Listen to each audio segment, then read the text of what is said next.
بسم اللہ الرحمن الرحیم۔ صرف 5 منٹ کا مدرسہ قرآن و حدیث کی روشنی میں 28 رمضان المبارک۔ نمبر 1، اسلامی تاریخ۔ اسلام میں پہلا حج۔ حج اسلام کے 5 ارکان میں سے ایک رکن ہے جو سن 9 ہجری میں فرض کیا گیا، لہذا اس فریضہ کی ادائیگی کے لیے اسی سال رسول اللہ صلی اللہ علیہ وسلم نے حضرت ابوبکر صدیق رضی اللہ تعالی عنہ کو امیر حج بنایا اور مسلمانوں کو حج کرانے کی ذمہ داری سپرد کی۔ حضرت ابوبکر صدیق رضی اللہ تعالی عنہ کے ساتھ مدینہ سے 300 آدمیوں کا قافلہ حج کے لیے روانہ ہوا۔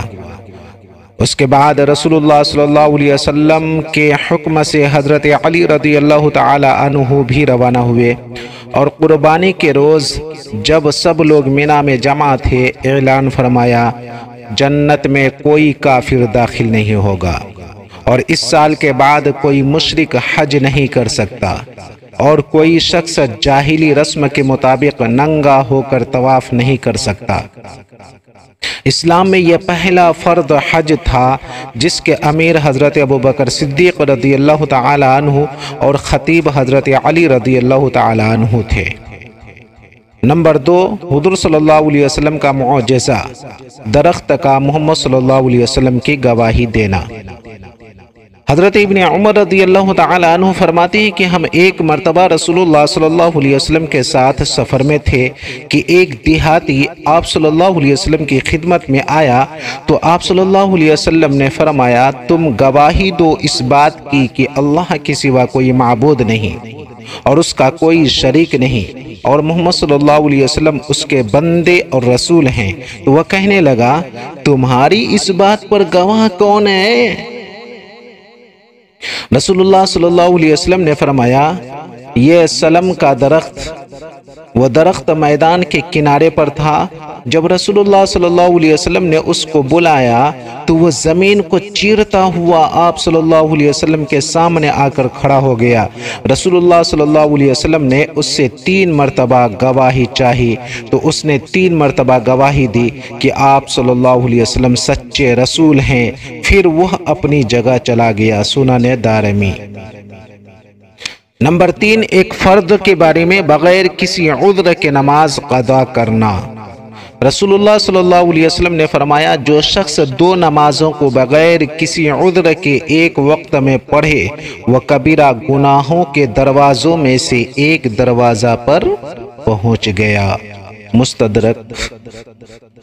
نمبر 4، ایک سنت کے بارے میں فقیری اور کفر سے پناہ مانگنے کی دعا۔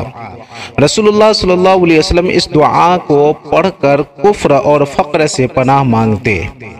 اللہم انی اعوذ بک من الکفر والفقر وعذاب القبر۔ اللہم انی اعوذ بک من الکفر والفقر وعذاب القبر۔ اے اللہ میں کفر، فقر و فاقہ اور قبر کے عذاب سے تیری پناہ چاہتا ہوں۔ نسائی شریف۔ نمبر 5، ایک اہم عمل کی فضیلت، عید کی رات عبادت کرنا۔ رسول اللہ صلی اللہ علیہ وسلم نے فرمایا جو شخص عید الفطر اور عید الاضحیٰ کی دونوں راتوں کو جاگ کر اللہ تعالیٰ کی عبادت کرے گا تو قیامت کے دن اس کا دل زندہ رہے گا کہ جس دن لوگوں کے دل مردہ ہو جائیں گے۔ ابن ماجہ۔ عید الفطر کی رات اللہ تعالیٰ کی عبادت اور پورے رمضان کا انعام لینے کی رات ہے، اس لیے اس رات میں آتش بازی اور پٹاخے وغیرہ سے پرہیز کرنا چاہیے جو کہ غیروں کا کام ہے۔ نمبر 6، ایک گناہ کے بارے میں نماز میں سستی کرنا۔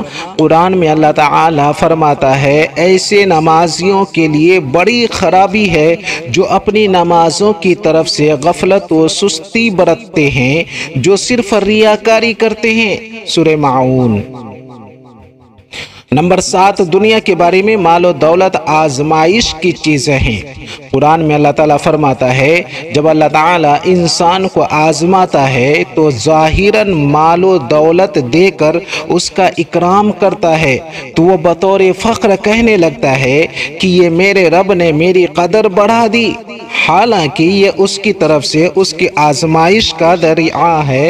سورہ فجر۔ نمبر 8، آخرت کے بارے میں قیامت میں 3 قسم کے لوگ۔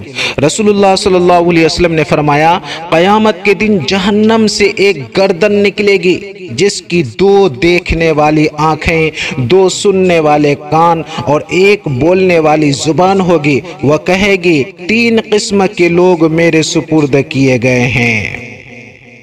1، ہر مغرور حق جان کر رو گردانی کرنے والا۔ 2، اللہ کے ساتھ کسی اور کو خدا سمجھ کر پکارنے والا۔ 3، تصویر بنانے والا، شعب الایمان۔ نمبر 9، طب نبوی سے علاج، ہر قسم کے درد کا علاج۔ حضرت ابن عباس رضی اللہ تعالی عنہما فرماتے ہیں کہ رسول اللہ صلی اللہ علیہ وسلم صحابہ کرام کو ہر قسم کے درد سے نجات حاصل کرنے کے لیے یہ دعا سکھاتے تھے۔ بسم اللہ الکبیر، اعوذ باللہ العظیم، من شر کل عرق نعار ومن شر حر النار۔ ترمذی شریف۔ نمبر 10، نبی پاک صلی اللہ علیہ وسلم کی نصیحت۔ رسول اللہ صلی اللہ علیہ وسلم نے فرمایا اے علی، 3 کام وہ ہیں جن میں تاخیر نہ کرو۔ 1، نماز جب اس کا وقت آ جائے۔ 2، جنازہ جب تیار ہو جائے۔ 3، بے شوہر والی عورت کا نکاح جب اس کے لیے کوئی مناسب جوڑا مل جائے۔ ترمذی شریف۔